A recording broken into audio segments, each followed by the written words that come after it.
राधे राधे दोस्तों। ये कहानी है एक टिड्डे और एक वैज्ञानिक की। एक बार एक वैज्ञानिक ने एक टिड्डे को अपनी आवाज़ पर छलांग मारना सिखाया। वैज्ञानिक तो वैज्ञानिक ठहरा, उन्हें तो एक्सपेरिमेंट करना ही था। इस वैज्ञानिक ने टिड्डे की छलांग पर एक्सपेरिमेंट किया। वैज्ञानिक ने उस टिड्डे को अपनी आवाज़ पर उसे छलांग मारना सिखा दिया। वैज्ञानिक ने उसकी एक टांग तोड़ दी और उसे छलांग मारने के लिए कहा।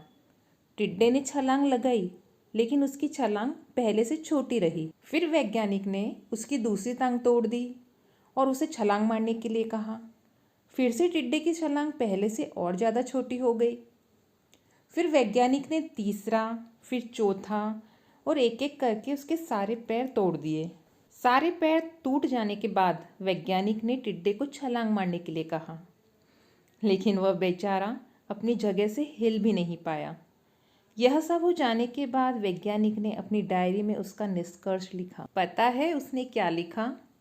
उसने लिखा कि टिड्डे का एक पैर टूटा तो उसकी सुनने की क्षमता थोड़ी कम हो गई, और हर एक पैर टूटने के बाद वो और ज़्यादा बहरा और होता गया, और सभी पैर टूट जाने के बाद वह पूरी तरह से बहरा हो गया। इतना बहरा कि वह मेरी आवाज़ सुनकर छलांग ही मार नहीं पाया।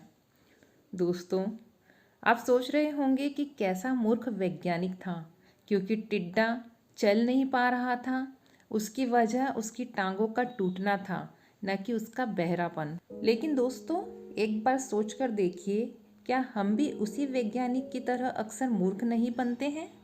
कभी कभी हमारे जीवन में भी कुछ ऐसी घटनाएं होती हैं जो हमें समझ नहीं आती, और हम उसका गलत मतलब निकालकर परेशान होते रहते हैं। कभी कभी दिखता कुछ और ही है, हमें समझ में कुछ और आता है, और वास्तव में होता कुछ और ही है।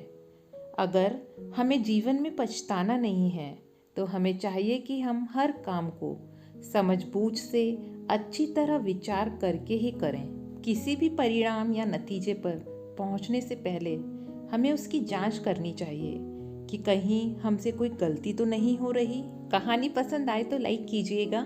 चैनल पर फर्स्ट बार है तो पिटारा अनंत कहानियों को सब्सक्राइब करके जाइएगा। फिर मिलते हैं अगली नई कहानी के साथ। सभी को धन्यवाद।